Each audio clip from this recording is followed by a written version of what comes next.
Apa yang sebenarnya akan terjadi dalam 5 menit itu? Sesampainya di bandara jam 1 malam, tiba-tiba sopir taksi itu mengunci pintu dan berkata, "Jangan turun di sini, Nyonya, kamu akan tahu dalam waktu 5 menit." Detikku terasa membeku. Apa yang sebenarnya akan terjadi dalam 5 menit itu? Sebelum mulai, yuk absen dulu di kolom komentar. Dari kota mana saja?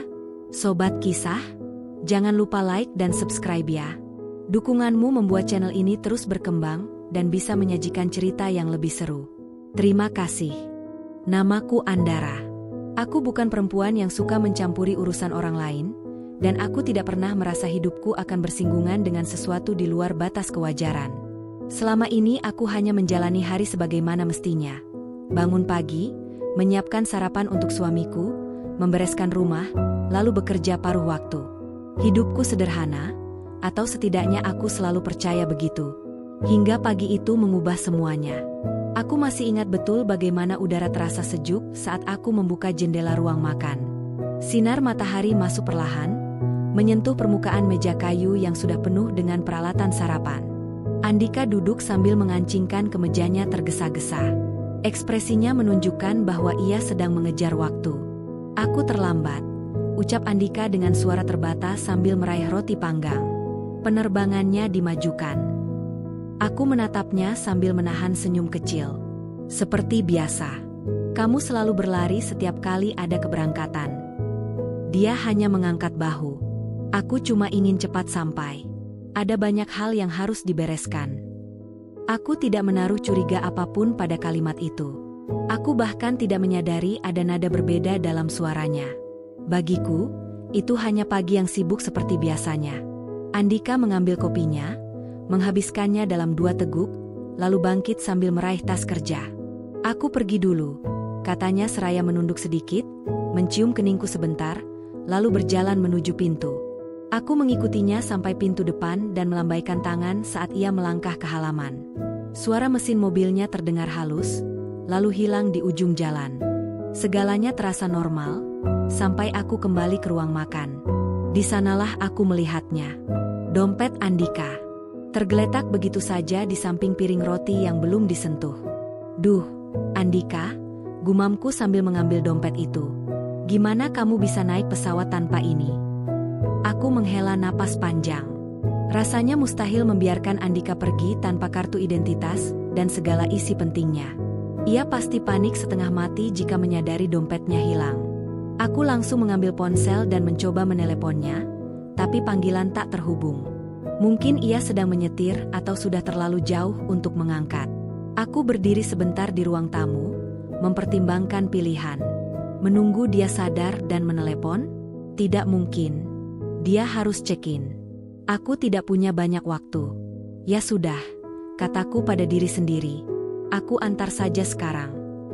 Aku bergegas masuk kamar, meraih tas kecil dan mengganti sandal dengan sepatu, lalu menutup pintu rumah dengan cepat. Udara pagi masih dingin saat aku melangkah ke tepi jalan dan memesan taksi lewat aplikasi. Dalam hitungan menit, sebuah mobil berwarna abu-abu berhenti di depan rumahku. Kaca jendela turun sedikit dan seorang pria parubaya menatapku dari balik kemudi. Wajahnya tenang, meski sorot matanya tampak gelisah. "Bu Andara?" tanyanya. "Iya, Pak. Ke bandara." Ia mengangguk. "Silakan naik." Aku membuka pintu dan masuk ke dalam. Aroma mobilnya wangi, ada campuran kopi dan pewangi vanila. Namun yang paling mencolok bukan aromanya, melainkan suasana sopir itu. Bahunya sedikit tegang, dan tangannya menggenggam setir lebih kuat dari biasanya. Aku mencoba bersikap biasa. "Semoga nggak macet." "Ya, Pak. Suami saya ketinggalan dompetnya." Matanya sekilas menatapku lewat kaca spion. Mereka tampak, entahlah, seperti sedang menimbang sesuatu. "Semoga perjalanan lancar," jawabnya singkat. Mobil mulai melaju, namun setiap kali aku berbicara, sopir itu hanya menjawab seperlunya. Ia seperti sedang memikirkan sesuatu yang rumit. Bahkan beberapa kali kulihat ia memeriksa kaca spion berkali-kali, seolah takut seseorang mengikuti. Awalnya aku hanya mengira ia sedang menghadapi masalah pribadi. Aku tidak ingin kepo. Tapi semakin jauh mobil melaju, Semakin terasa ada ketegangan aneh di dalam kabin. Setelah beberapa menit diam, aku mencoba mencairkan suasana. "Pak, Bapak sudah lama narik taksi."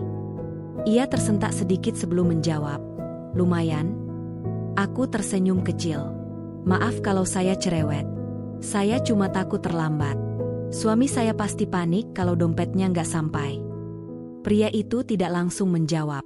Ia justru menarik napas panjang, seolah menimbang apakah ia perlu mengatakan sesuatu atau tidak. Tangannya sempat bergetar kecil saat mengatur ulang posisi spion. Aku mulai merasa tidak nyaman. "Pak, Bapak baik-baik saja?" tanyaku pelan. Ia tidak menjawab. Tidak langsung. Tapi setelah beberapa detik, ia menelan ludah dan berkata lirih, "Bu, kalau boleh saya tanya, dompet itu milik siapa?" Pertanyaan itu membuatku mengerutkan dahi. "Milik suami saya, Pak." "Kenapa?" Ia tidak menjawab.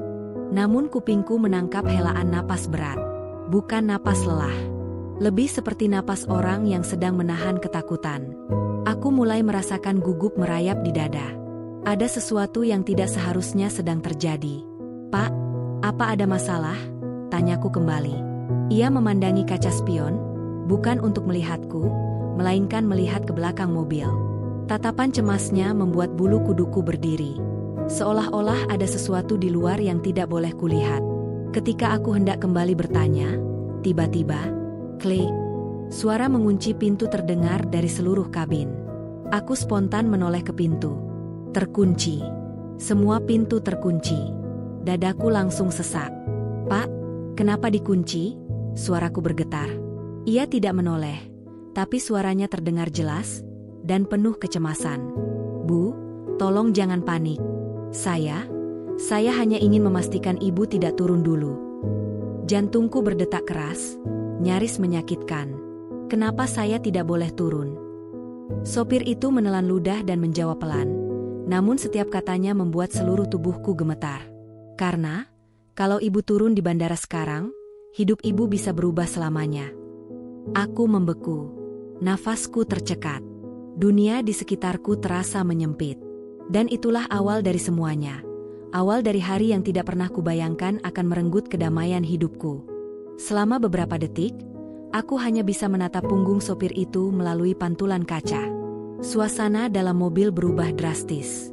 Seperti ada kabut ketakutan yang tiba-tiba turun menyelimuti ruang sempit ini. Udara yang sebelumnya terasa hangat, kini serasa menusuk kulit. Aku berusaha mengatur napas, tetapi dada tetap sesak. "Pak, maksud Bapak apa? Kenapa hidup saya bisa berubah kalau saya turun di bandara?" Suaraku bergetar, nyaris tidak terdengar. Sopir itu tidak langsung menjawab. Ia hanya menghela napas panjang, seakan menahan beban yang jauh lebih besar dari yang sanggup ia pikul. Tangan kirinya menggenggam setir begitu erat, sampai buku jarinya tampak memutih. Mata tuanya tampak berkedip cepat, seperti sedang melawan sesuatu di dalam kepalanya. "Maafkan saya, Bu," ucapnya akhirnya, lirih, hampir seperti bisikan. "Saya tidak ingin ibu berada dalam bahaya." "Bahaya?"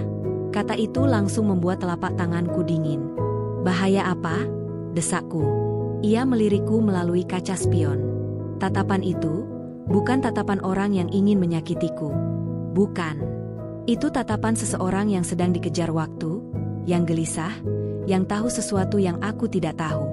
"Ada hal-hal yang tidak seharusnya ibu ketahui," katanya. "Tapi saya harus mengantar dompet suami saya," balasku cepat, berusaha mempertahankan logika. Ia menelan ludah. "Justru itu, Bu." Jantungku melonjak. "Apa maksud Bapak?" Namun sebelum ia menjawab, ia tiba-tiba mempercepat mobil. Mendadak, tubuhku terdorong ke belakang. Aku spontan memegang pegangan di atas pintu. "Pak, tolong pelan-pelan," teriakku. Namun ia tidak menghiraukan. Matanya terus berpindah dari jalan ke spion, lalu kembali ke jalan. Gerakannya cepat dan gelisah, seakan setiap detik sangat berharga. "Maaf, Bu, mereka sudah muncul," katanya pelan. Aku tersentak. "Mereka? Siapa?" Ia tidak Ia hanya menunjuk ke arah kaca spion tengah. Dengan tangan gemetar, aku Aku menoleh. Jarak beberapa mobil di belakang, sebuah mobil hitam melaju dengan kecepatan stabil. Tidak menyalip, tidak memperlambat, hanya mengikuti. Mungkin bagi orang lain itu tampak biasa saja, tapi ada yang berbeda dari cara mobil itu bergerak. Ada ketegangan yang terasa mengalir hanya dari melihatnya. Aku kembali menatap sopir itu. "Pak, siapa mereka?" Ia menggigit bibir bawahnya, kemudian berkata pelan namun penuh tekanan, "Bu, mohon dengarkan saya baik-baik. Tolong jangan turun dari mobil ini. Jangan buka pintu. Jangan berhenti. Percayalah, apapun yang ibu bawa di tangan itu sedang dicari orang." Aku langsung memeluk dompet Andika yang sedari tadi kupangku. Dompet itu terasa lebih berat mendadak, seolah menyimpan sesuatu yang jauh dari sekadar kartu identitas. Sesuatu yang tidak pernah kubayangkan. Namun logika dalam diriku menolak ketakutan itu. "Tidak mungkin," kataku, memaksa suaraku tetap stabil. "Dompet ini punya suami saya. Apa yang bisa dicari orang?" Sopir itu menelan ludah. "Saya tidak tahu pasti, tapi saya pernah mendapatkan pesan." Aku terdiam. "Pesan apa?" "Pesan dari nomor tak dikenal. Sudah beberapa hari ini saya dapatkan. Isinya, kalau ada perempuan yang naik taksi saya dan membawa dompet tertentu, saya harus segera memberitahu mereka." Darahku seakan hilang dari wajahku. Aku mematung. Dan hari ini, ia menatapku lewat spion dengan mata yang mulai berkaca. Pesan itu bilang, mereka sudah dekat. Aku merasakan tubuhku melemas, seperti seluruh kekuatanku tersedot keluar. "Pak, saya nggak mengerti," bisikku. Ia kembali mempercepat mobil. "Saya juga nggak paham, Bu. Tapi saya tahu satu hal, mereka bukan orang baik. Mereka bukan orang yang bisa diajak bicara. Mereka tidak akan membiarkan ibu pergi begitu saja." Aku mencengkeram dompet itu lebih kuat. Entah kenapa, hati kecilku berteriak bahwa apapun yang sedang terjadi, bukan kebetulan. Mobil hitam itu tetap mengikuti kami. Tidak menyalip, tidak mundur. Hanya menguntit. "Pak, tolong berhenti saja. Saya mau turun," kataku dengan suara yang tidak stabil. "Tidak bisa," jawabnya tegas. "Kalau kita berhenti, mereka akan menutup jalan." Aku memejamkan mata. Suara nafasku sendiri terdengar mengerikan di telingaku. Aku ingin percaya bahwa ini hanya salah paham. Tapi sikap sopir ini, cara ia memandang spion, dan cara mobil hitam itu bergerak, semuanya menunjukkan sebaliknya. Aku membuka mata kembali dan menatapnya penuh tuntutan. "Pak, Bapak harus jelaskan semuanya. Bapak tahu apa tentang dompet suami saya?" Ia mengguncang kepala. "Tidak banyak. Tapi dari cara mereka menulis pesan, saya tahu mereka putus asa. Mereka ingin dompet itu, sampai mereka rela mengikuti siapa saja yang membawanya." Aku menggigit bibirku sampai terasa perih. Ini nggak masuk akal. Ia melepaskan satu tangan dari setir dan menunjuk ke dompet itu. "Bu, tolong buka. Lihat apakah ada yang aneh." Aku spontan menggeleng kuat-kuat. "Tidak. Ini punya Andika. Saya enggak bisa." "Tolong," serunya, lebih keras. "Kalau ibu tidak melakukannya sekarang, kita tidak tahu apa yang sedang ibu bawa." Nada suaranya membuat hatiku bergetar hebat. Dari lelaki ini, aku merasakan ketakutan asli. Ketakutan yang tidak dibuat-buat. Dan jika orang setegar dia bisa panik seperti ini, mungkin memang ada sesuatu di dompet itu. Tanganku gemetar saat perlahan membuka resleting kecil. Aku tidak berniat menggeledahnya. Aku hanya ingin menemukan sesuatu yang bisa menjelaskan situasi ini. Namun sebelum aku sempat membuka lipatan pertama, bruk, taksi terguncang hebat. Tubuhku terlempar ke depan lalu kembali terdorong ke belakang. "Pak, apa itu?" teriakku. Sopir itu mengumpat pelan. "Mereka semakin dekat. Bu, tolong simpan dompet itu. Jangan sampai terlihat." Aku langsung memasukkan dompet itu ke dalam tas. Nafasku memburu cepat, dadaku bergetar tak karuan. Mobil hitam itu kini hanya berjarak beberapa meter. Sopir itu menggigit bibir dan mempercepat lagi. Namun ada sesuatu dalam suaranya ketika ia bergumam lirih, sesuatu yang membuatku semakin takut. Kenapa hari ini, Kenapa harus ibu? Aku menahan tangis yang sudah mendesak keluar. Saya cuma mau mengantar dompet suami saya. Ya Tuhan, apa salah saya? Ia tidak menjawab. Mungkin ia sendiri tidak tahu. Yang ia tahu hanya satu hal, kami sedang diburu. Dan perjalanan yang seharusnya menjadi perjalanan sederhana menuju bandara, berubah menjadi pelarian yang bahkan tidak pernah terpikirkan dalam hidupku. Aku tidak pernah membayangkan satu perjalanan singkat menuju bandara bisa berubah menjadi sesuatu yang begitu menekan. Mobil yang mengangkutku melaju melintasi jalan raya dengan kecepatan yang membuat tubuhku melekat pada kursi. Jalanan yang biasanya terlihat biasa saja kini, tampak seperti lorong panjang tanpa ujung, penuh ketidakpastian. Sopir itu, Surya, seperti nama yang tertulis di aplikasi, terus melirik kaca spion. Terlalu sering, terlalu gugup. Sekarang aku bisa melihat keringat mengalir dari pelipisnya, meski AC mobil menyala cukup dingin. Pak, tolong jelaskan apa sebenarnya yang terjadi, tanyaku pelan, mencoba meredam ketakutanku sendiri. Surya tidak menjawab. Rahangnya mengeras, seakan ia sedang menahan sesuatu yang ingin meledak jika ia longgar sedikit saja. Pak Surya, seruku lagi, sedikit lebih keras. Ia terkejut dan akhirnya bicara. Bu Andara, tolong sabar sedikit. Kita harus tetap bergerak. Saya janji akan menjelaskan, tapi bukan sekarang. Kapan? Desaku, suara meninggi karena panik yang tak lagi bisa kutahan. Saya tidak mengerti apa yang sedang terjadi. Kenapa ada orang yang mengikuti kita? Apa salah saya sampai harus mengalami ini? Surya mengepalkan tangan di setir. Ia mengerem mendadak. Bukan berhenti, tapi cukup membuat tubuhku terayun ke depan sebelum kembali terdorong ke belakang. Pak. Aku memegang dada sambil menahan napas yang tersengal. Suara pintu-pintu mobil tiba-tiba berbunyi. Klik, klik, klik, klik. Semua pintu terkunci otomatis.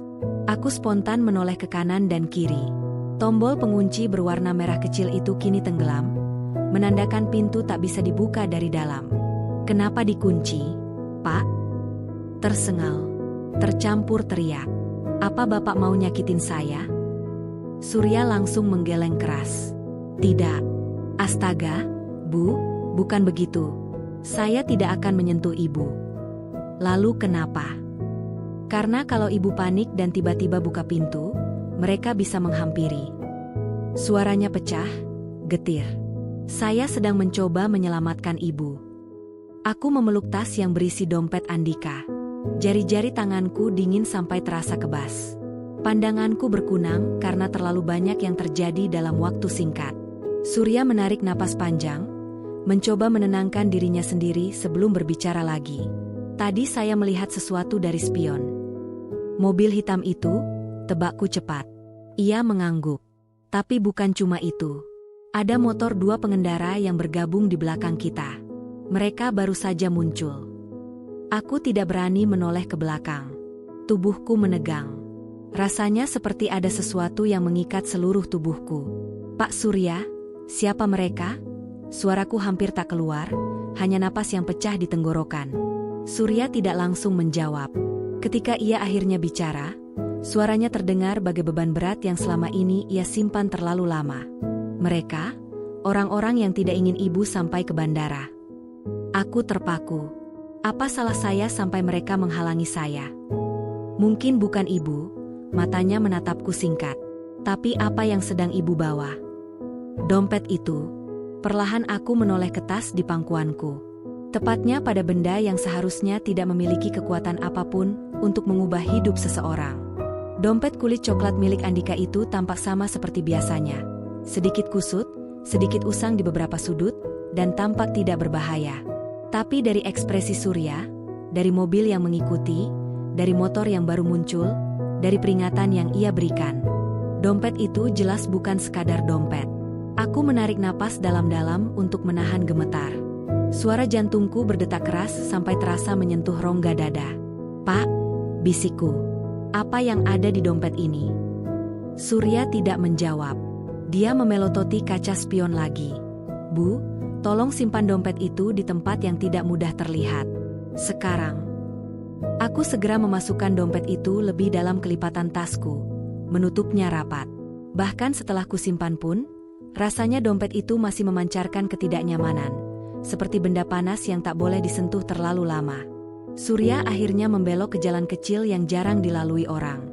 Jalan itu sempit, pinggirnya penuh pepohonan. Mobil melambat, tapi tidak berhenti. "Pak, kenapa kita belok ke sini?" tanyaku waspada. "Karena kalau kita terus lurus, mereka akan mengepung," jawabnya cepat. "Saya harus membuat mereka kehilangan jejak." Aku memeluk tas lebih erat. Jadi mereka benar-benar mengejar kita. "Dari tadi, Bu Andara, sejak Ibu naik." Suaranya getir. Saya sudah curiga sejak pertama melihat mobil hitam itu berhenti tak jauh dari rumah Ibu. Saya pikir itu kebetulan. Tapi setelah kita berjalan beberapa menit dan mereka masih mengikuti, saya tahu ada sesuatu. Aku menahan napas. Jadi, mereka sudah ada sejak aku membuka pintu rumah, dan saya yakin, tambahnya, mereka tahu betul apa yang Ibu bawa. Aku tidak sanggup berkata apapun. Dunia seperti berputar. Rasanya tidak nyata bahwa aku, yang biasanya hanya mengurus hal sederhana sehari-hari, tiba-tiba berada dalam kejar-kejaran penuh ancaman. Surya melirikku, nadanya lebih lembut kali ini. "Bu, saya tahu Ibu bingung dan takut. Tapi tolong percaya satu hal." "Apa?" Suaraku hampir tidak terdengar. "Apa yang sedang Ibu bawa itu bukan barang sembarangan." Tubuhku membeku. "Dompet?" bisikku. "Mungkin bukan sekadar dompet." Aku menatap jendela. Kupikir aku akan melihat ketenangan jalanan, tapi yang terlihat hanyalah refleksi wajahku sendiri. Pucat, tegang, dan panik. Sebelum aku sempat memproses semuanya, ponselku tiba-tiba bergetar. Getarannya membuatku tersentak lalu terbelalak. Aku merogoh cepat dan melihat layar. Nomor tidak dikenal. Tidak ada nama. Hanya angka acak panjang yang tidak pernah kulihat sebelumnya. Jari-jariku bergetar. "Pak, ada nomor asing menelepon," kataku. Surya melirik cepat ke ponselku. Seketika wajahnya berubah menjadi tegang. "Jangan diangkat," serunya langsung. "Bu, tolong. Jangan sentuh ponselnya. Mereka bisa melacak lokasi kita dari situ." Aku hampir menjatuhkan ponselku karena terkejut. Tanpa pikir panjang, aku mematikan suara dan memasukkannya kembali ke saku. "Bu Andara," Surya berbicara lebih pelan, namun nadanya menekan. "Tolong dengarkan saya baik-baik." Aku mengangguk gemetar. "Mulai sekarang, apapun yang terjadi, jangan turun dari mobil ini. Jangan buka pintu. Jangan keluar sampai saya bilang aman." Aku menatapnya. "Tapi saya harus sampai ke bandara." Surya menggertakkan gigi, lalu menggeleng perlahan. "Justru itu, Bu. Bandara bukan tempat aman untuk Ibu sekarang." Aku membeku. "Dan kalau Ibu turun di sana?" Ia menatapku dalam-dalam lewat spion. Mata itu penuh kecemasan. "Hidup Ibu nggak akan sama lagi." Kata-kata itu terasa seperti pukulan telak di dadaku. Menghentikan nafasku. Membuat keringat dingin mengalir di tengkuku. Aku tidak pernah merasa seketakutan ini sebelumnya. Tidak pernah. Dan untuk pertama kalinya sejak pagi itu dimulai, aku mulai merasa bahwa aku membawa sesuatu yang jauh lebih besar dari yang kupahami. Sesuatu yang bisa mengubah hidup seseorang. Termasuk hidupku sendiri. Aku menatap jalanan yang mulai basah oleh rintik hujan, sementara pikiranku masih berkecamuk dengan peringatan ganjil dari sopir taksi tadi. Ucapan itu terus terngiang. Seolah suaranya menempel di dinding-dinding kepalaku, "Jangan turun kalau kau sayang nyawa sendiri." Setiap kali aku mengulangnya dalam ingatan, tengkuku kembali meremang. Ada sesuatu yang salah, sangat salah. Aku menempelkan keningku ke kaca mobil yang kini mulai buram karena hawa dingin. Meskipun sopir taksi telah menurunkanku di tempat aman dan aku sudah berpindah ke transportasi online lain, rasa gelisah itu tidak mau pergi. Perjalanan kali ini terasa berbeda. Lebih sunyi, lebih tegang, dan lebih mencekam meski tak ada yang terlihat mengancam. "Bu, kita lanjut ya?" tanya pengemudi online baru itu, seorang pria parubaya yang suaranya lembut. Aku hanya mengangguk pelan. "Iya, Pak. Maaf, tadi saya hanya butuh tarik napas." Ia tersenyum samar lewat kaca spion. "Tidak apa-apa. Perjalanan ke bandara memang melelahkan. Kalimatnya sederhana, tapi entah kenapa justru membuat dadaku semakin sesak. Setibanya di salah satu pintu keberangkatan bandara, aku turun dengan langkah tergesa. Cuaca berubah makin suram. Hujan menebal. Suara pengumuman bandara yang biasanya membuatku tenang, kini justru terdengar samar seperti gema dari dunia lain. Aku mengetik pesan untuk Andika. Sayang, aku udah sampai di depan terminal. Kamu di mana? Tidak ada balasan. Layar ponsel tetap kosong. 1 menit, 2 menit, 3 menit. Biasanya Andika merespons cepat. Apalagi saat ia sedang menunggu sesuatu yang penting seperti berkas dompetnya. Aku menggigit bibir, menahan gelisah. Mungkin dia sibuk. Mungkin pesawatnya dipercepat. Mungkin sinyalnya buruk. Namun, sesuatu mengganjal. Aku membuka riwayat panggilan. Selain panggilan terakhirku ke Andika, ada nomor tak dikenal. Aku tidak merasa menekan nomor lain. Mungkin terpencet saat aku panik di taksi. Nomornya tertera tanpa nama, hanya deretan angka panjang. Waktu panggilannya tepat beberapa detik setelah sopir taksi tadi menyuruhku tetap diam. Bulu kuduku berdiri. Kenapa ada panggilan keluar? Padahal aku tidak pernah menelepon nomor itu. Aku menatap nomor itu lama. Seolah angka-angka itu menyimpan rahasia yang tidak ingin kubuka. Tapi tangan ini bergerak sendiri, jempolku menekan tombol info. Nomor itu berasal dari daerah yang bahkan tidak kukenali. Aku buru-buru memasukkan ponsel ke tas saat seorang petugas bandara memperhatikanku. Ibu menunggu seseorang? Iya, suami saya. Petugas itu mengangguk. Penerbangan pagi sedang sedikit tertunda karena cuaca. Mungkin suami ibu sedang dalam antrean pemeriksaan. Aku mencoba tersenyum, padahal tubuhku rasanya goyah. Terima kasih. Aku menyingkir ke pinggir ruangan, mencari tempat duduk. Pandanganku sapu ke berbagai arah, mencoba menemukan wajah Andika. Tapi tidak ada. Bandara penuh, namun tidak satupun wajah yang kuharapkan muncul. Suara koper berderak, langkah kaki, dan pengumuman keberangkatan bercampur menjadi satu. Tapi rasanya semua terdengar jauh. Sampai akhirnya ponselku berbunyi. Aku langsung meraihnya. Andika. Akhirnya. Sayang, suaraku cepat dan bergetar. Kamu di mana? Aku udah bawa dompet kamu. Aku. Andara, suara di seberang terdengar pelan, seperti tertahan. Kamu, jangan ke bandara. Jantungku seperti diremas. Apa? Bisikku, nyaris tidak bisa mendengar suaraku sendiri. Dengerin aku baik-baik. Kamu harus pergi dari sana sekarang juga. Dalam sekejap, semua suara di sekitar hilang. Yang ada hanyalah detak jantungku sendiri. Andika, kamu kenapa bicara begitu? Di mana kamu? Aku nggak bisa jelasin sekarang. Suaranya terdengar sesak, seperti seseorang menahan napas. Tapi apapun yang terjadi, jangan percaya siapapun di sana. Jangan tunggu aku. Jangan cari aku. Pergi dari bandara itu sekarang. Kepalaku langsung berputar. Tanganku dingin seperti es. Andika, kamu bikin aku takut. Apa yang terjadi? Kamu kenapa? Jangan bercanda, aku. Panggilan itu mati. Terputus. Aku menatap layar ponselku yang kembali kosong. Napasku terhenti. Dunia seolah berhenti bergerak.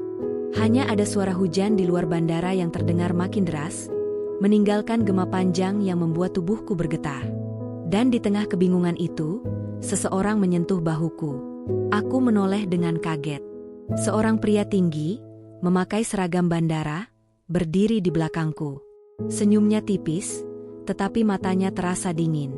Ibu Andara, ya? Nada suaranya terlalu tenang, terlalu lembut. Aku menelan ludah. Iya. Dari mana Bapak tahu nama saya? Ia mengangkat ponselnya. Ada foto wajahku di layarnya. Foto yang tidak pernah kupotret, tidak pernah kukirim, dan tidak pernah kulihat sebelumnya. Saya diminta menjemput ibu, katanya pelan. Ikut saya, Bu. Suami ibu sudah menunggu. Tubuhku langsung menegang.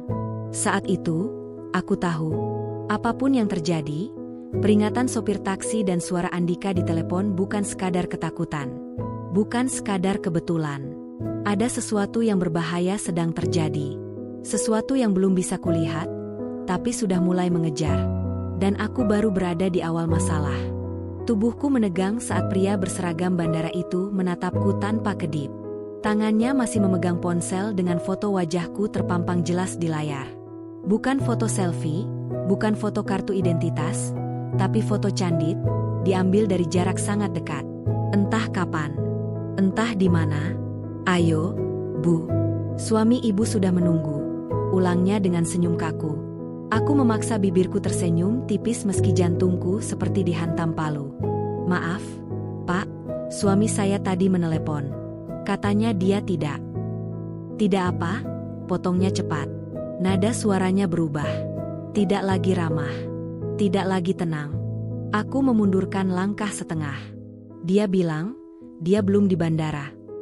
Pria itu memiringkan kepala, seolah mengamati tiap gerak tubuhku. Ibu yakin? Karena saya dapat instruksi langsung dari atasan. Ibu harus ikut saya. Atasan? Instruksi langsung? Siapa dia sebenarnya? Aku melirik sekeliling. Orang-orang sibuk dengan urusan masing-masing. Tidak ada yang memperhatikan kami. Tidak ada yang tahu bahwa aku sedang berdiri bersama seseorang yang membuat seluruh bulu kuduku berdiri. Aku tidak bisa gegabah. Jika aku berlari sekarang, ia bisa mengejarku. Jika aku berteriak, belum tentu ada yang percaya. Baru saja aku memikirkan rencana untuk kabur, pria itu menggerakkan tangannya. Gerakan kecil, cepat, seperti kode. Beberapa detik kemudian, dua pria lain muncul dari arah berbeda. Keduanya mengenakan rompi pengamanan bandara, atau setidaknya berpura-pura begitu. Langkah mereka menuju ke arahku. Langsung, tanpa menoleh kemanapun. Tidak, tidak, tidak. Apapun yang mereka inginkan dariku, ini bukan hal sepele. Aku tersentak dan memutuskan langkah spontan. Aku pura-pura tersenyum ramah kepada pria berseragam itu. Baiklah, Pak. Kalau begitu, saya ikut. Lalu aku mengarahkan pandangan ke sepatu tali pria itu dan berkata, tapi, sepatu bapak kok talinya? Begitu kepalanya menunduk untuk melihat, aku langsung berbalik dan berjalan cepat ke kerumunan. Tidak berlari, belum. Jika aku berlari, mereka akan sadar. Aku hanya membuat langkahku lebih panjang, lebih cepat, masuk di antara koper-koper dan orang-orang yang sedang antre check-in. Dari ujung mata, aku melihat ketiga pria itu saling memberi sinyal. Mereka bergerak. Ya Tuhan, mereka mengejarku. Aku menahan napas sambil terus menembus kerumunan. Celakanya, bandara terlalu terbuka. Tidak ada tempat bersembunyi yang aman. Aku butuh tempat ramai, tapi bukan tempat yang bisa mereka kontrol. Kemudian aku melihatnya, rest area kecil dengan kafe dan bangku-bangku. Banyak keluarga, anak-anak, dan turis. Tempat terbuka tapi sulit untuk melakukan hal mencurigakan. Aku masuk ke sana, langsung menuju kursi dekat yang besar dan pura-pura menatap papan informasi keberangkatan. Mataku terus bergerak, menyapu area tanpa menoleh berlebihan. Tiga pria itu akhirnya muncul. Mereka memindai sekeliling, dan aku tahu mereka sedang mencari wajahku. Dalam hati, aku menghitung cepat. 1, 2, 3. Saat pria paling besar memalingkan wajah ke arah lain, aku meraih topi baseball milik seorang anak yang tertinggal di kursi belakangku. Topi warna gelap, cukup untuk menutupi sebagian wajahku. Aku pakai dengan cepat dan menunduk. Maaf, Nak, aku pinjam sebentar, bisikku tanpa berani menoleh. Aku duduk lebih merunduk, berusaha senormal mungkin. Namun saat itu ponselku bergetar. Getaran itu terasa seperti bom. Aku mengeluarkan ponsel pelan. Nomor tak dikenal. Nomor yang tadi muncul di riwayat panggilan. Yang seharusnya tidak pernah kuhubungi. Aku hampir membiarkannya, tetapi naluriku memaksa. Tanganku gemetar saat menekan tombol hijau. Halo? Tidak ada suara. Hanya desis samar. Seperti seseorang menarik napas. Lalu suara itu muncul. Berat, dalam, tidak tergesa. Andara. Aku hampir menjatuhkan ponsel. Jangan percaya siapapun yang mengaku dari bandara. Jantungku sudah hampir meloncat keluar dari dada. Siapa Anda? Kenapa Anda tahu nama saya? Kenapa Anda? Dengarkan.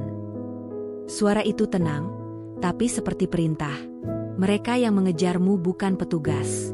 Mereka mencari sesuatu yang ada padamu. Sesuatu yang bahkan kau tidak tahu kau bawa. Tenggorokanku kering. Saya tidak membawa apapun. Saya hanya membawa dompet suami saya. Hening sejenak. Diam yang membuat bulu kuduku kembali berdiri. Saya tahu, katanya. Dan itu masalahnya. Dadaku naik turun tidak beraturan. Saya tidak mengerti. Siapa Anda? Apa maunya mereka? Aku tidak bisa menjelaskan semuanya sekarang, ujarnya pelan. Tapi jika kau ingin tetap hidup, pergilah ke lantai bawah. Ke area parkir selatan. 5 menit lagi. Apa? Kesana sekarang, Andara. Suaranya kemudian berubah. Lebih rendah. Lebih tajam. Dan jangan buka dompet suamimu. Panggilan langsung terputus. Aku menatap layar ponselku yang kosong. Tanganku mulai memucat. Jangan buka dompet suamimu. Kenapa? Apa yang ada di dalamnya? Lorong tempatku duduk terasa makin sempit. Orang-orang lalu lalang tanpa menyadari betapa hancurnya pikiranku. Perlahan, lamat-lamat, aku mendengar langkah kaki. 3 pasang. Beri Rama. Mereka semakin dekat. Aku menunduk lebih dalam, mengenakan topi erat-erat. Jika aku tetap di sini, mereka akan menemukanku. Aku menghembuskan napas panjang, berdiri pelan, lalu berjalan ke arah eskalator. Setiap langkah terasa seperti berjalan di atas tali tipis di atas jurang. Aku tidak tahu siapa pria di telepon itu. Aku tidak tahu apakah ia bisa dipercaya. Tapi aku tahu satu hal, tetap tinggal di sini jauh lebih berbahaya. Aku melangkah menuju eskalator, tanpa menoleh, tanpa menunggu, tanpa punya pilihan lain. Langkahku terpatah-patah saat menuruni eskalator menuju lantai bawah. Setiap detik terasa seperti jarum yang menusuk kulitku. Suara orang-orang di belakang semakin jauh, tapi napasku tetap tersengal. Jantungku berdetak kencang sampai terasa menyakitkan. Di tengah suara gemuruh ban koper, pengumuman bandara, dan dengung mesin eskalator yang monoton, kepalaku dipenuhi satu kalimat yang terus menggema. Jangan buka dompet suamimu. Kalimat itu seperti pintu gelap di benakku, yang semakin kutahan untuk tidak membuka, semakin besar dorongan untuk mengetahuinya. Saat kakiku menyentuh lantai dasar, aku langsung menoleh sekilas. 3 pria tadi muncul di ujung eskalator atas. Mata mereka menyapu area, mencari, menghitung, mencocokkan. Mereka tidak lagi berpura-pura ramah. Wajah mereka kini seperti pemburu yang kehilangan target. Aku menarik napas cepat dan memasukkan wajahku lebih dalam ke bawah topi. Area parkir selatan ada di sisi lain lantai bawah. Aku mengikuti tanda arah yang tergantung di langit-langit. Setiap langkah terasa seperti menyeberang di antara 2 sisi dunia. Yang satu aman, yang satu lagi penuh ancaman. Dan aku tidak tahu sisi mana yang kutuju. Sementara berjalan, aku meraih tasku. Dompet Andika ku keluarkan dan ku pegang erat-erat. Dompet itu terasa lebih berat dari biasanya. Meski aku tahu isinya hanya kartu identitas, kartu ATM, dan beberapa lembar uang. Tidak ada yang aneh, secara fisik. Namun, peringatan misterius itu membuatku berpikir ulang. Jika benar ada sesuatu di dalamnya, sesuatu yang bahkan aku tidak tahu ku bawa, maka itu pasti bukan hal remeh. Aku menatap dompet itu. Jari-jariku gemetar. Ada dorongan besar untuk membuka resletingnya, untuk memastikan semua ini bukan sekadar ketakutanku sendiri. Tapi sebelum aku sempat melakukannya, jangan dibuka. Suara itu pelan, sangat pelan, tapi cukup untuk membuatku berhenti berjalan. Aku menoleh cepat. Tidak ada siapapun di belakangku. Hanya suara roda koper dan langkah kaki orang yang lalu lalang. Suara itu bukan berasal dari luar. Itu suara dari earphone bandara, pesan pengumuman yang entah kapan tersambung ke ponselku. Atau suara itu muncul dari ponselku sendiri melalui panggilan baru? Aku tidak tahu. Kepalaku terasa mulai berat. Dunia seolah miring. Aku berhenti sejenak di balik pilar besar dekat lift. Di dekatku hanya ada 2 keluarga yang sedang bercanda dengan anak kecil mereka. Cukup aman, cukup ramai. Aku menekan ponsel. Tidak ada panggilan masuk. Tidak ada notifikasi suara. Tidak ada rekaman. Hanya layar kosong. Aku menutup wajahku dengan tangan. Ya Tuhan, apa yang sedang terjadi? Namun aku tahu, ini bukan halusinasi.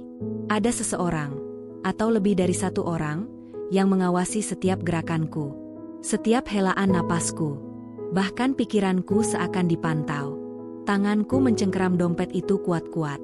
Jari-jariku sampai kaku. Aku harus keluar dari sini, bisikku pelan. Tanda area parkir selatan akhirnya terlihat.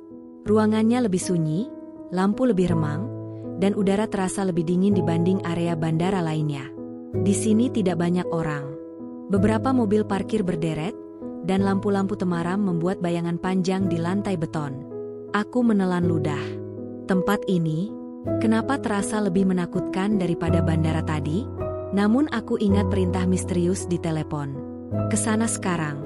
Andara. Aku melangkah perlahan ke dalam area parkir. Setiap suara kecil, jatuhan tetes air dari pipa, bunyi pintu mobil yang dikunci otomatis, membuatku tersentak. Aku mencari seseorang. Aku bahkan tidak tahu siapa. Pria misterius di telepon? Orang lain? Atau jebakan? Di kejauhan, aku melihat sebuah mobil hitam. Lampunya mati, tapi mesin terdengar menyala pelan. Mobil itu tidak memiliki plat di bagian depan. Jendela depannya gelap, seolah dilapisi kaca 2 lapis. Aku menahan napas. Dan pintu belakang mobil tiba-tiba terbuka perlahan. Tidak ada orang yang keluar. Tidak ada suara. Hanya pintu yang terbuka, mengajakku masuk atau memperingatkanku untuk tidak mendekat. Aku mundur setengah langkah. Masuklah. Suara itu terdengar dari arah lain. Aku terlonjak dan memutar tubuh. Ada seorang pria berdiri tidak jauh dariku, berjaket gelap, memakai masker, dan memegang ponsel. Suaranya sama dengan suara dalam telepon sebelumnya. Jika kau tetap ingin hidup, masuklah ke mobil itu, katanya tegas. Tubuhku bergetar dari ujung kaki sampai kepala. Siapa kamu? Kenapa aku harus percaya? Aku orang yang tadi menyelamatkanmu dari panggilan yang tidak seharusnya terjadi. Jawabnya tenang. Tapi, kenapa aku? Suaraku nyaris pecah. Kenapa mereka mengejarku? Pria itu menatapku lama, seolah menimbang apa yang bisa ia katakan. Akhirnya ia mengeluarkan satu kalimat yang membuat seluruh tubuhku hampir rubuh. Karena suamimu menyimpan sesuatu dalam dompet itu. Sesuatu yang bisa menjatuhkan banyak orang penting. Aku menatap dompet yang masih kugenggam. Napas tercekat. Dunia seolah berhenti. Andara, katanya pelan, apapun yang terjadi, kau tidak boleh membuka dompet itu sebelum aku jelaskan semuanya. Jantungku berdetak seperti langkah ribuan orang. Suara langkah kaki bergema dari belakang, mendekat, berat, serempak. 3 pria tadi. Pria bermasker itu mengangkat wajah, menatap bayangan yang mulai muncul dari arah pintu masuk parkir. Sudah terlambat, bisiknya. Aku menggenggam dompet itu semakin kuat. Dan tanpa ragu, aku membuka pintu mobil hitam itu, lalu masuk sebelum dunia mengejarku lagi. Begitu pintu mobil hitam itu tertutup, dunia di luar seakan lenyap. Suara langkah kaki para pengejarku teredam kaca tebal mobil ini. Lampunya redup, kursinya empuk tapi dingin, dan aroma kulit di dalamnya terasa menyengat. Tanganku masih gemetar saat memeluk dompet Andika di dada. Mobil itu langsung bergerak perlahan, tanpa supir yang terlihat. Aku menelan ludah tajam. Tenang. Suara itu muncul dari kursi depan. Aku tersentak. Ada seorang pria duduk di kursi pengemudi. Berjaket hitam, topi rendah menutupi sebagian wajah, dan sarung tangan hitam. Hanya sebagian dagu dan garis bibirnya yang terlihat, cukup untuk membuatku tahu ia bukan pria misterius yang kukenal dari telepon tadi. Anda siapa? Tanyaku dengan suara bergetar. Pria itu tidak menoleh. Teman. Atau setidaknya, lebih baik kau menganggapku begitu. Aku memeluk tas erat-erat. Mana pria yang tadi bicara padaku di luar? Ia menghela napas seakan membuang rasa jengkel.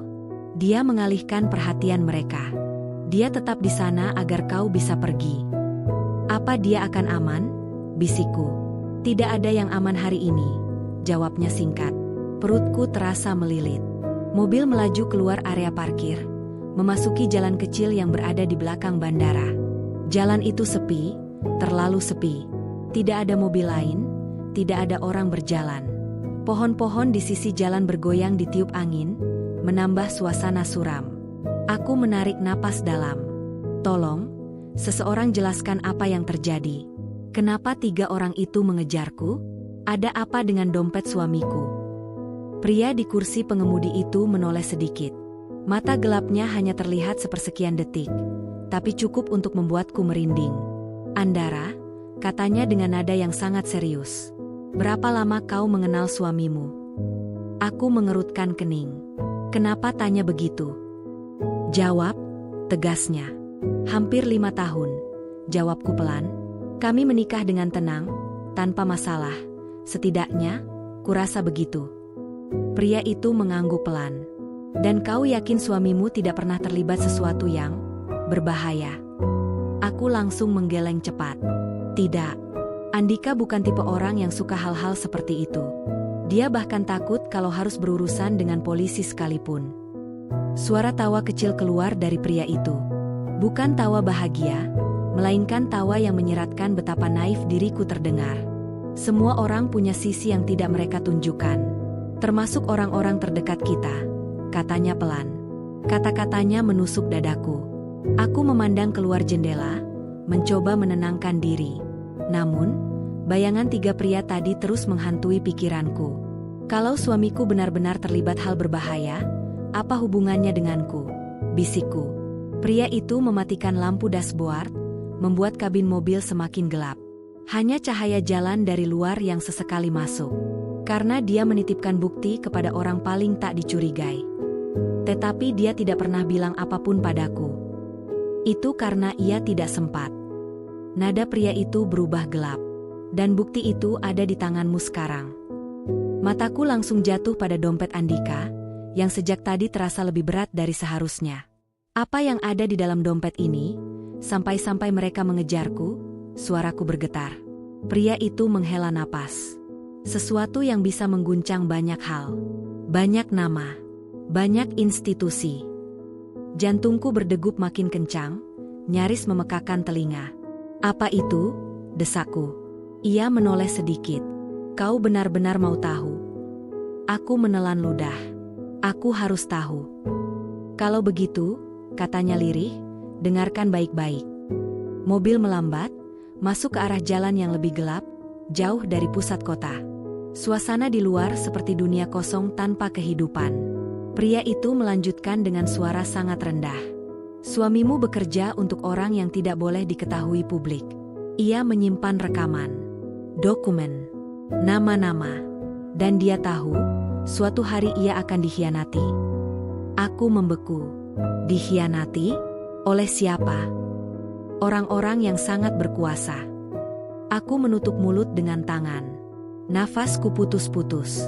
Pria itu melanjutkan, dan bukti yang ia simpan adalah kunci untuk menjatuhkan semuanya.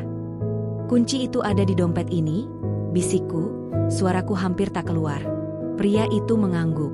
Tapi aku tidak melihat apapun. Tidak ada yang aneh. Itu karena kau belum mencarinya. Aku meremas dompet itu sampai tanganku memucat. Aku, boleh membukanya sekarang? Tanyaku pelan. Pria itu menggeleng keras. Tidak. Jika kau membukanya tanpa tahu cara yang benar, sistem pengamanannya bisa memicu jejak.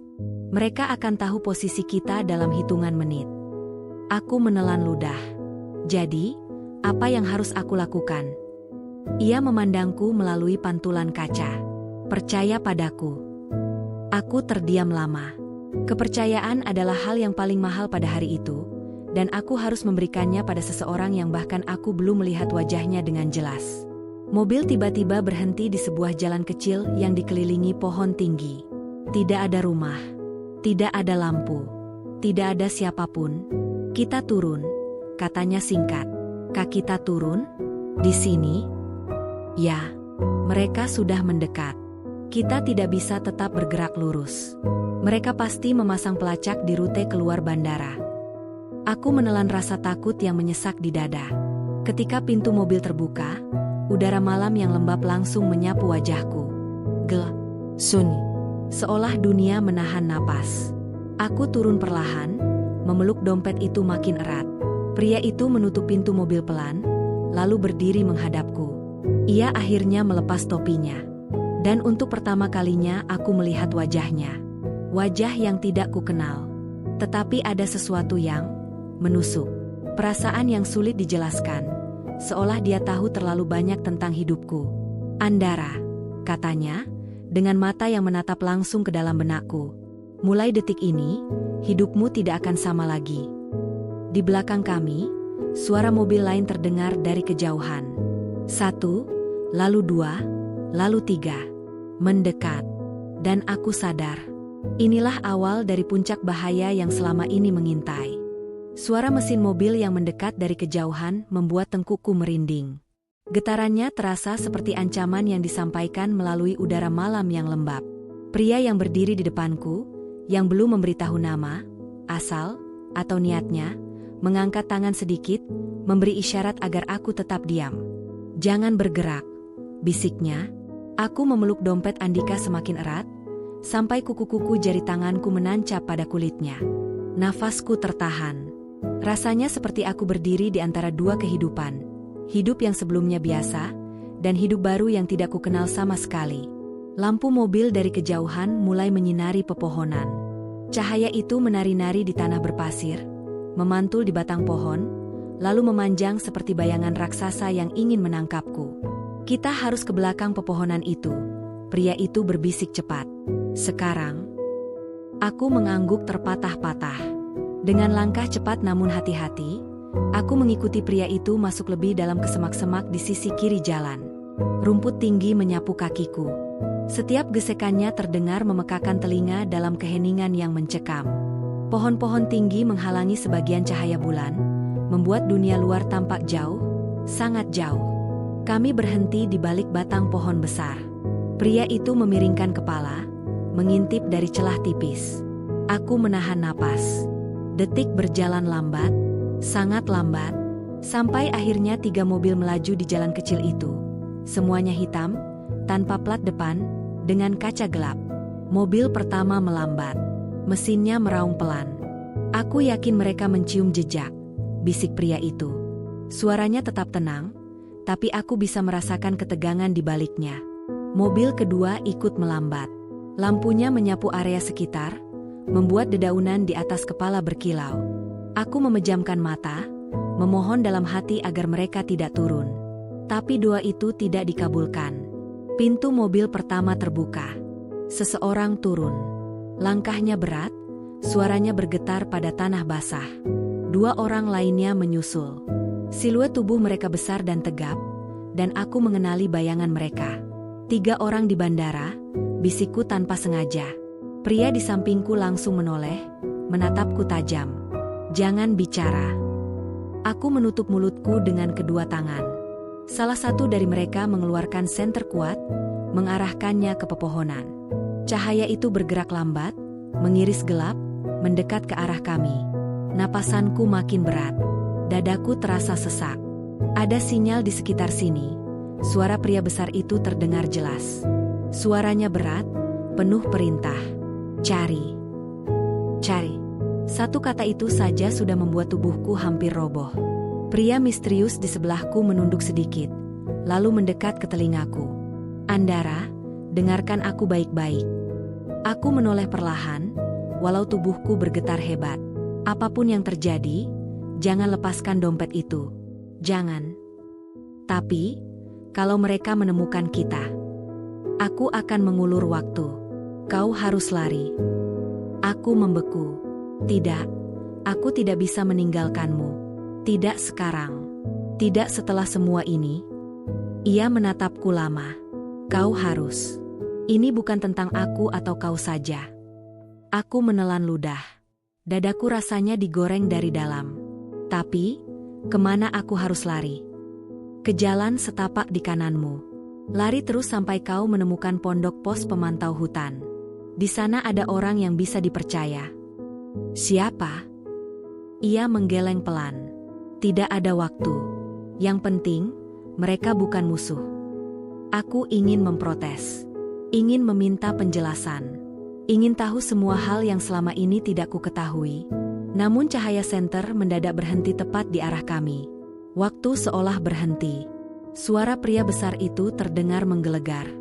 Di sana, senter diarahkan tepat ke tempat kami bersembunyi. Aku langsung memejamkan mata karena cahaya yang menyakitkan. Pria misterius itu mendorong tubuhku dari belakang. Lari sekarang. Suara itu menggema seperti letusan. Aku tidak berpikir lagi. Tubuhku bergerak sendiri, berlari menembus semak-semak. Ilalang menyabet kulitku, ranting-ranting memukul wajahku, tanah basah membuatku hampir terpeleset. Di belakang, terdengar bentakan-bentakan kasar. Kejar. Jangan biarkan dia lolos. Ambil dompetnya. Langkah kaki mereka keras. Menyusul. Aku berlari sekuat tenaga, napas tersengal-sengal, tenggorokan kering, udara malam menusuk paru-paruku. Tapi aku tidak berhenti. Tidak boleh berhenti. Setiap langkah seperti menghitung jarak antara hidup dan kematian. Di belakangku, terdengar suara gesekan keras seperti ada sesuatu yang dihempaskan. Suara benturan. Suara tubuh berjatuhan. Suara pria yang berteriak keras. Pria misterius itu, dia sedang berkelahi. Mengulur waktu untukku. Aku menggigit bibir sampai darah terasa. Air mataku mengalir tanpa bisa kutahan. Tolong bertahan, tolong. Kalimat itu terus kubisikkan di dalam hati. Tapi kaki orang-orang yang mengejarku semakin mendekat. Aku bisa mendengar dedaunan patah di bawah sepatu mereka. Bisa mendengar teriakan kasar mereka. Arahnya ke kanan. Cepat, dia tidak jauh. Aku hampir jatuh ketika tanah di depanku menurun tajam. Tapi aku menahan tubuhku pada batang pohon dan terus berlari. Andai aku tahu bahwa mengantarkan dompet akan membuat hidupku berubah seperti ini, aku mungkin tidak akan pernah keluar rumah hari itu. Tapi sekarang, semuanya sudah terjadi. Dan aku hanya bisa terus berlari. Sampai akhirnya, di kejauhan, aku melihat cahaya kecil, kuning redup, seperti lampu tua dari sebuah pondok. Aku menahan napas.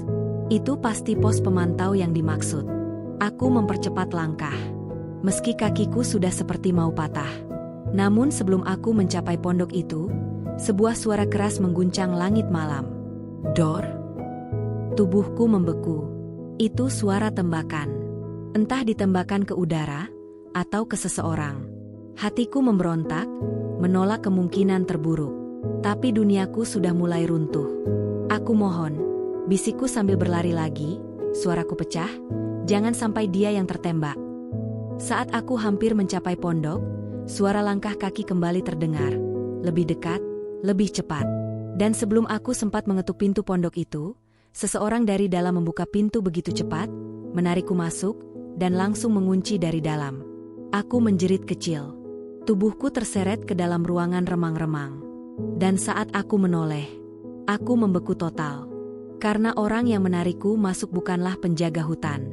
Dia adalah seseorang yang aku kenal, dan tidak pernah kusangka akan kutemui di tempat gelap seperti ini. Seseorang yang seharusnya tidak mungkin berada di sini.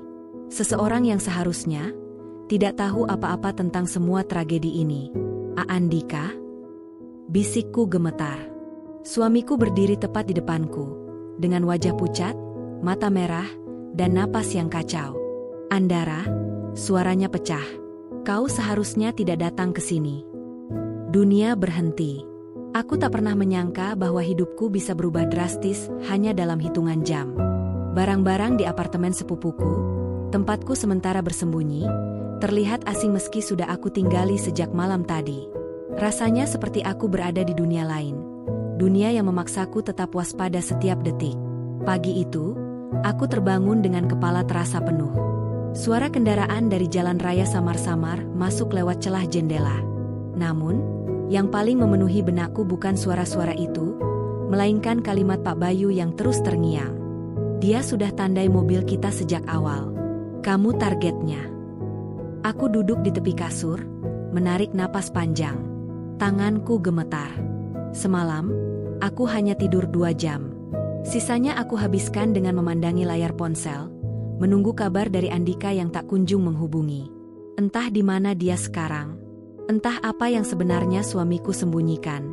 Ketika matahari mulai naik, aku duduk di meja makan kecil sambil menggenggam muk teh hangat.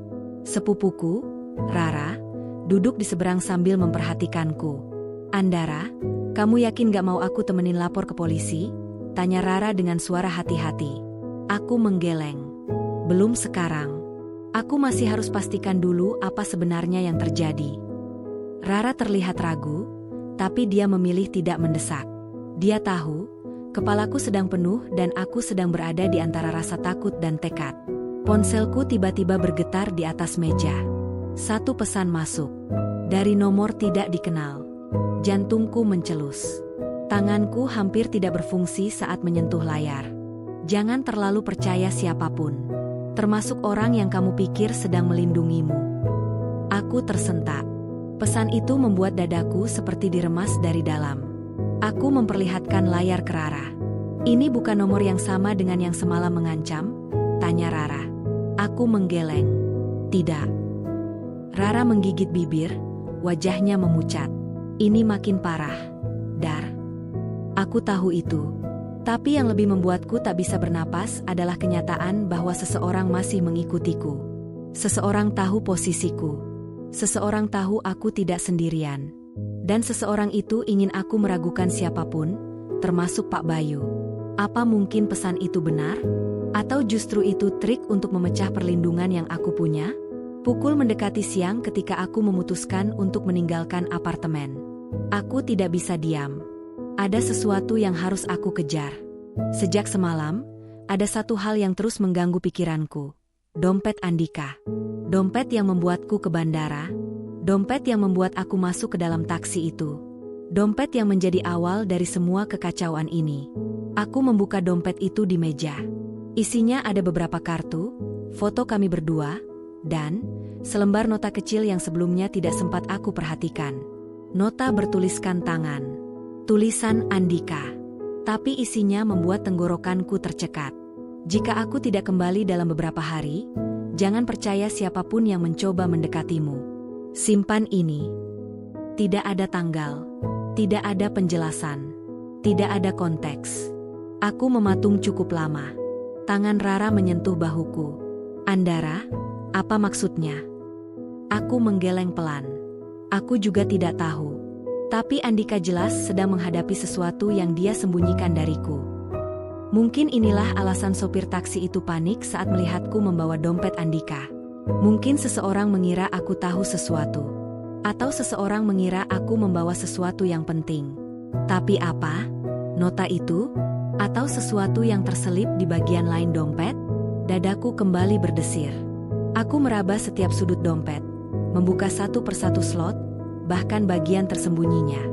Dan benar saja, di bagian paling dalam, ada sebuah potongan kertas laminasi ukuran kecil, hampir sebesar kartu ATM, yang diselipkan dengan begitu rapi.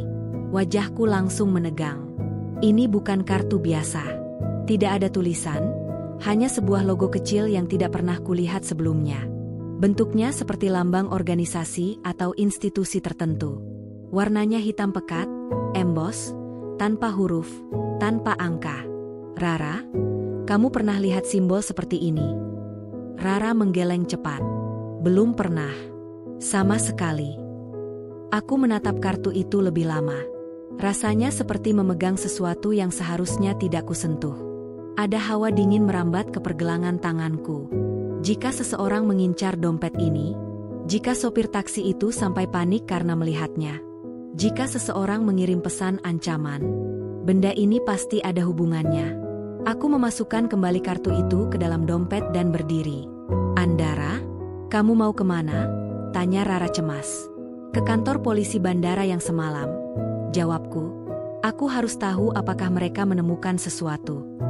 "Sendirian?" Aku mengangguk. "Aku tidak bisa menyeret kamu lebih jauh ke dalam ini." Rara menggenggam tanganku erat. "Kamu hati-hati. Jangan berhenti di jalan. Jangan naik kendaraan sembarangan. Aku tersenyum tipis. Senyum yang terasa lebih seperti topeng yang mulai retak. Sebenarnya, aku sudah tidak percaya siapapun lagi. Sepanjang perjalanan ke bandara, aku merasa seperti diawasi. Setiap motor yang melambat, setiap mobil yang berhenti tidak jauh dariku, membuat jantungku selalu melompat. Meski aku naik taksi online resmi dengan verifikasi ganda, rasa curiga itu masih menghantuiku. Ketika akhirnya aku tiba di area bandara, aku menarik napas panjang. Tempat ini ramai, tapi kehadiran banyak orang tidak membuatku merasa aman. Aku langsung menuju kantor polisi bandara. Seorang petugas menyambutku dengan sopan. "Selamat siang. Ada yang bisa kami bantu?" Aku mengangguk, membuka percakapan dengan tenang meski tangan dingin. "Saya ingin menanyakan laporan soal insiden semalam. Saya korban dari percobaan penculikan, dan saya ingin tahu apakah ada perkembangan." Petugas itu mengernyit, lalu membuka catatan di komputernya. "Maaf, Ibu, tidak ada laporan percobaan penculikan semalam." Dadaku terasa sesak. Maksudnya apa? Semalam saya hampir diseret seseorang dari taksi. Sopir taksi itu bahkan membawa saya ke pos polisi darurat. Petugas itu menatapku bingung. Tidak ada laporan. Tidak ada catatan. Tidak ada rekaman masuk dari pos darurat. Aku terpaku. Hilang? Bagaimana bisa? "Pak Bayu, petugas yang menyelamatkan saya," dia bilang. Petugas itu menghentikanku.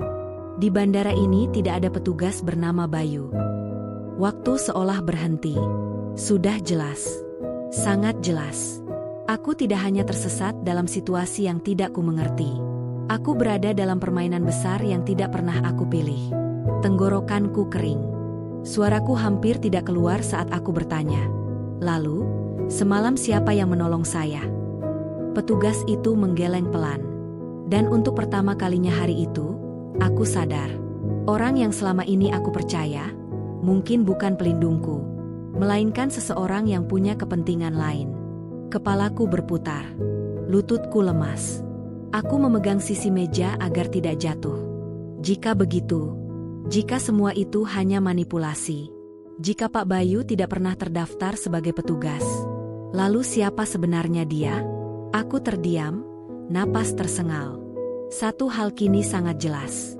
Ancaman yang menunggu di depanku jauh lebih besar daripada yang pernah kubayangkan.